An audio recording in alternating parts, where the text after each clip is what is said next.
Hello everyone. इस video में हम कक्षा 6 से 8वीं की गतिविधि पत्रक नंबर 38 देखने वाले हैं। दिनांक है वर्कशीट की 4 मार्च 2022 और विषय है पुस्तक मेले की सैर। चलिए देखते हैं आज की वर्कशीट में क्या दिया गया है। और इसे शुरू करने से पहले अगर आपने अभी तक हमारे चैनल को सब्सक्राइब नहीं किया तो आपसे एक रिक्वेस्ट है कि प्लीज़ सब्सक्राइब कर दीजिए and press the bell icon so that आपको आगे वाली वीडियोस की नोटिफिकेशन समय पर मिलती रहें। पढ़ते हैं। मोहित और उसके दोस्त विश्व पुस्तक मेला घूमने गए। उन्होंने वहां विभिन्न बुक स्टॉल देखे। आइए RN प्रकाशन की पुस्तकों की सूची के एक भाग को देखें। यहाँ पर पुस्तकों की सूची दे रखी है जो कि RN प्रकाशन की पुस्तकें हैं।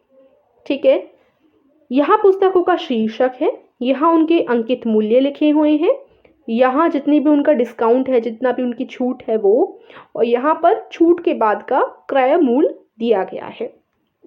पढ़ते हैं। सबसे पहले जो हमारी पुस्तक है उसका शीर्षक है बुद्धिमान बीरबल। इसकी कुल कीमत 20 रुपये थी, लेकिन छूट के बाद, क्योंकि छूट इसकी 5 रुपये और 90 पैसे की है, तो छूट को घटाने के बाद इसका जो क्रय मूल्य आया डिस्काउंट के बाद वो आया 14 रुपये और 10 पैसे।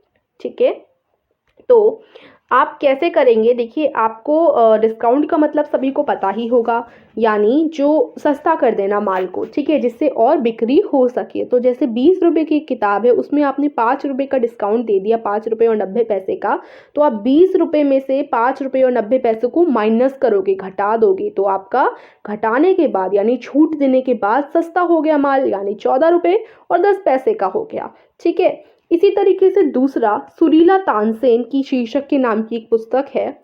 इसका मूल्य है 65 रुपीज़। अब यहाँ से आप 13 रुपये और 10 पैसे की छूट दे रहे हो, तो इन अंकित मूल्य में से आप छूट को घटा दोगे तो आपका उत्तर आ जाएगा, वो आपको यहाँ लिखना है। ठीक है, तो यहाँ पर कुछ रिक्त स्थान दिए गए हैं, उन रिक्त स्थानों को हमें भरना है। ठीक है, ऐसे ही तीसरी किताब है रंग बिरंगी कविताएं। रंग बिरंगी कविताएं 130 रुपये की पड़ती है, लेकिन छूट देने के बाद वो 105 रुपये और 60 पैसे की पड़ रही है, यानी सस्ती हो गई। अब कितने रुपए की छूट दी होगी कि वो 105 और 60 पैसे की पड़ रही है, तो ये आपको बताना है। ठीक है, इसे करने के लिए आप क्या करोगे? जो हमारा मूल्य है, जो हमारा अंकित मूल्य है, उसमें से छूट देने के बाद यानी डिस्काउंट देने के बाद जो क्रय मूल्य आया उसको घटा दोगे। तो यानी जो नॉर्मल मूल्य था डिस्काउंट देने से पहले और डिस्काउंट देने से बाद, डिस्काउंट देने के बाद वाले मूल्य को आपको घटा देना है। अगर आप इन दोनों को घटाओगे तो आपको पता चल जाएगा कि कितने रुपए का डिस्काउंट दिया है कि इतनी बुक कम पैसों की हो गई। ठीक है, कि 130 रुपये की बुक 105 और 60 रुपये की हो गई। ठीक है, तो आपको यहाँ पर छूट बतानी है, तो उसके लिए आप अंकित मूल्य में से घटा दोगे क्रय मूल्य, तो आपको पता चल जाएगा कि कितने रुपए की छूट दी गई है। ठीक है, तो इसे हम सॉल्व करेंगे इस पूरी टेबल को। पहले आगे पढ़ लेते हैं। चौथा जो हमारी किताब है वो है जानवरों की पाठशाला नाम की।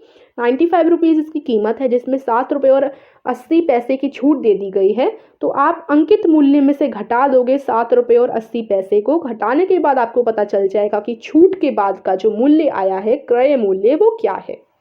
उसके बाद पांचवी पुस्तक का शीर्षक है योग, जो कि 40 रुपये की पड़ रही है और क्रय मूल्य इसका 35.50 पैसे का पड़ रहा है। तो यहाँ भी आपको छूट निकालनी है, जिसके लिए आप अंकित मूल्य में से घटा दोगे क्रय मूल्य को, तो आपको कितने रुपए की छूट दी गई वो पता चल जाएगा। छठवीं जो हमारी किताब है वो है धरती गोल है, जो कि 150 रुपये की पड़ रही है और छूट देने के बाद 125 रुपये की। तो इसके लिए भी आप 150 में से 125 घटा देंगे। सातवां हमारा पश्चिम की ओर की किताब है, जो कि 240 रुपये की पड़ रही है, लेकिन इस पे छूट दे दी गई है 37 रुपये और 20 पैसे की। तो आप इन दोनों को घटा देंगी तो आपको पता चल जाएगा कि छूट देने के बाद जो क्रय मूल्य है वो क्या है। आठवां जो हमारी किताब है उसका नाम है गुरुत्वाकर्षण की खोज में। ये जो है 399 रुपये की है और छूट देने के बाद ये 240 रुपये और 50 पैसे की पड़ रही है। तो यहाँ पर भी आप अंकित मूल्य में से घटाएंगे क्रय मूल्य को, तो आपको पता चलेगा कि कितने रुपए की छूट दी गई है। अब चलिए इस टेबल को पूरी को सॉल्व कर कर आते हैं। कैसे सॉल्व होगी ये देखिए, ये मैंने आपके लिए उत्तर लिख दिए हैं, लेकिन आप इनको खुद से भी सॉल्व कीजिएगा जिससे आपको अच्छे से घटाना आ सके, क्योंकि ये दशमलव वाली संख्याएं हैं तो इन्हें भी घटाना आपको आना चाहिए। तो यहाँ हम एक कर कर देख लेते हैं। जैसे देखिए यहाँ पर 65 अंकित मूल्य है और छूट है 13 रुपये की, 13.10 की। तो 65.00 में से आप क्या करोगे, इसको घटा दोगे। ठीक है, घटाने के लिए 13 पॉइंट कितने को घटाना है, 10 को। ठीक है, इसमें से इसको घटाना है क्रय मूल्य जानने के लिए। ठीक है, तो हम घटाते हैं, घटाना सभी को आता होगा। 0 में से 0 गया तो 0 आ गया। अब 0 में से 1 नहीं जा सकता तो यहाँ से हम लोग कैरी लेंगे। 5 में से कैरी लिया इधर तो यहाँ ये 10 बन गया। 10 में से 1 गया तो 9, यहाँ से कैरी लिया तो सिर्फ 4 बचा। 4 में से 3 गया तो 1 बचा। 6 में से 1 गया तो 5 बचा। उसके बाद दशमलव दो संख्याओं के बाद में लग रहा है तो यहाँ पर भी दो संख्याओं के बाद में ही दशमलव आप लगाओगे। तो 51.90 पैसे आपका आंसर आ गया। ठीक है, तो अभी हम इसको मिटा देते हैं और हमारा आंसर आया है 51 रुपीज़ और 90 पैसे। इसी तरीके से आप पूरी टेबल को कंप्लीट करोगे। अब आगे देख लेते हैं क्या दिया गया है। यहाँ पर आपको बता भी रखा है, जो मैंने आपको पहले ही बता दिया, कि अगर आप अंकित मूल्य में से छूट को घटा दोगे तो आपको क्रय मूल्य पता चल जाएगा। ठीक है, प्रश्न 1 है, मोहित ने सूची से क्रम संख्या 1, 3, 4 और 8 पर लिखी पुस्तकें खरीदने के लिए चुनी। मोहित ने कितने पैसे खर्च किए? तो देखिए, अगर वो पहली पुस्तक बुद्धिमान बीरबल खरीदता है जिसका मूल्य है 14 रुपये और 10 पैसे, और फिर वो खरीदता है तीसरे नंबर की किताब जिसका मूल्य है 105 रुपये और 60 पैसे, फिर वो खरीदता है चौथे नंबर की किताब जिसका मूल्य है 87 रुपीज़ और 20 पैसे। उसके बाद उसने खरीदी 8वें नंबर की किताब गुरुत्वाकर्षण की खोज में जिसकी जो मूल्य है वो है 240.50 पैसे। तो ये देखिए, इन सभी ये जो जितने भी इनकी कीमत है ना, इन सभी कीमतों को आपको जोड़ देना है। जोड़ने के बाद आपको कुल कीमत पता चल जाएगी जो कि आएगी 447.40। ठीक है, तो ये इसका आंसर रहेगा कि उसने कुल कितने रुपए खर्च किए, ₹447 और 40 पैसे। ठीक है, दूसरा प्रश्न है, वंशिका ने योग पुस्तक खरीदने के लिए पुस्तक विक्रेता को 50 रुपए दिए। कब पूछा गया है, अब उसके पास कितने रुपए बचे हैं? तो यहाँ से देखिए, जो हमारी योग वाली पुस्तक है उसकी कुल कीमत कितनी है, 35.50। अब उसने 50 रुपए दे दिए। तो देखिए, 50 रुपए में से आप क्या घटाओगे, इसको घटा लोगे ये जानने के लिए कि उसके पास कितने रुपए बचे।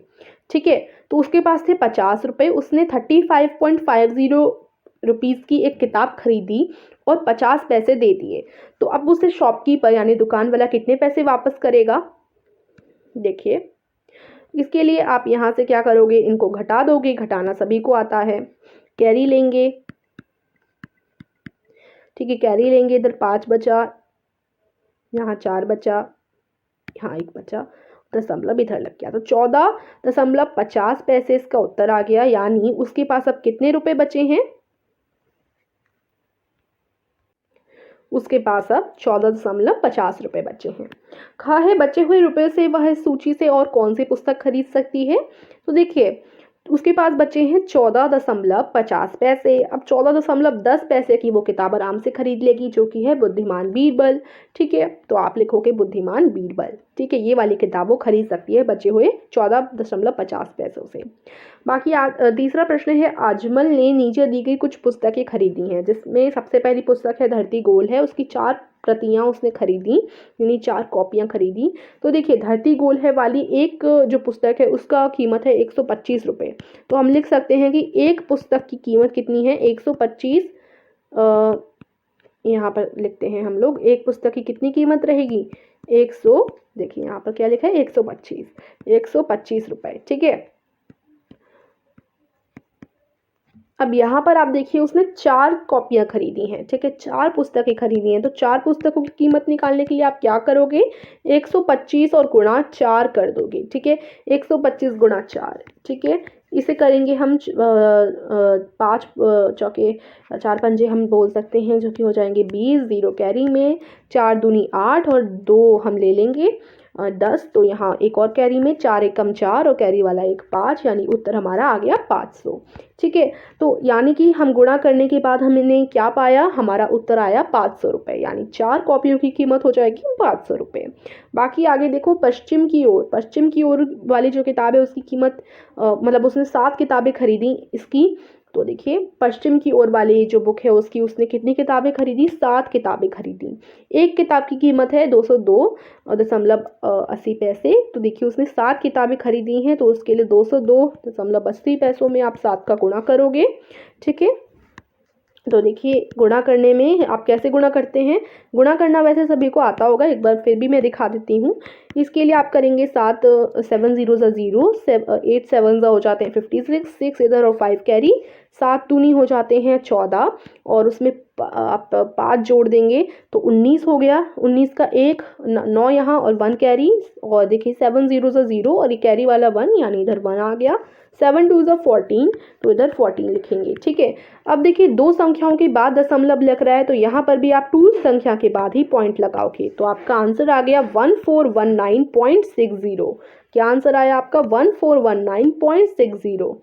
ठीक है, अब कुल मूल्य निकालना है, तो कुल मूल्य निकालने के लिए आप इन दोनों को जोड़ दोगे, जोड़ेंगे हम लोग। देखिए,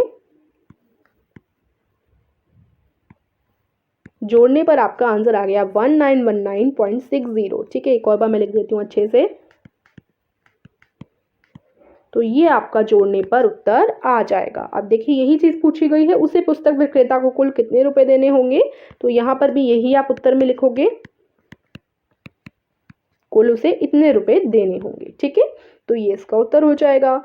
चौथा प्रश्न है, अपने विद्यालय के पुस्तकालय से अपनी मनपसंद पुस्तक लीजिए। अब उस पुस्तक के बारे में निम्नलिखित चीज़ें जानकारी आपको भरनी है। तो देखिए, वो आपके ऊपर डिपेंड है कि आपकी कौन सी आपकी फेवरेट पुस्तक है। तो जैसे पंचतंत्र की 101 कहानियाँ, ये मैंने ऐसी ही एक पुस्तक उठाकर लिख दी है। आपकी जो फेवरेट पुस्तक हो आप उसका यहाँ नाम लिखोगे, और प्रकाशक का नाम है मनोज पब्लिकेशन, और इसका मूल्य है लगभग 100 रुपये के आसपास। तो आप इस पुस्तक को अपने किसी एक मित्र को पढ़ने की सलाह दे सकते हैं, या उसके साथ मिलकर पढ़ सकते हैं। तो आप अपनी फेवरेट पुस्तक पढ़ेंगे अपने मित्र के साथ। ठीक है, तो आज की वर्कशीट फिनिश होती है। हमारे चैनल पर चल रहा है 1 लेटर आंसर क्विज, अगर आप लेना चाहते हैं उसमें हिस्सा, तो डिस्क्रिप्शन में लिंक दे दूंगी, आप जाकर फ्री में पार्टिसिपेट कर सकते हो। तो आज की वर्कशीट फिनिश होती है। आई होप आपको वर्कशीट समझ आई होगी। तो अगर आपको ऐसे ही वीडियोज़ देखनी है तो हमारे चैनल को ज़रूर सब्सक्राइब कीजिए, और इस वीडियो से आपको थोड़ी सी भी हेल्प मिली हो तो वीडियो को लाइक कर दीजिएगा। Meet you soon in the next video. Till then take care, bye bye and thank you for watching.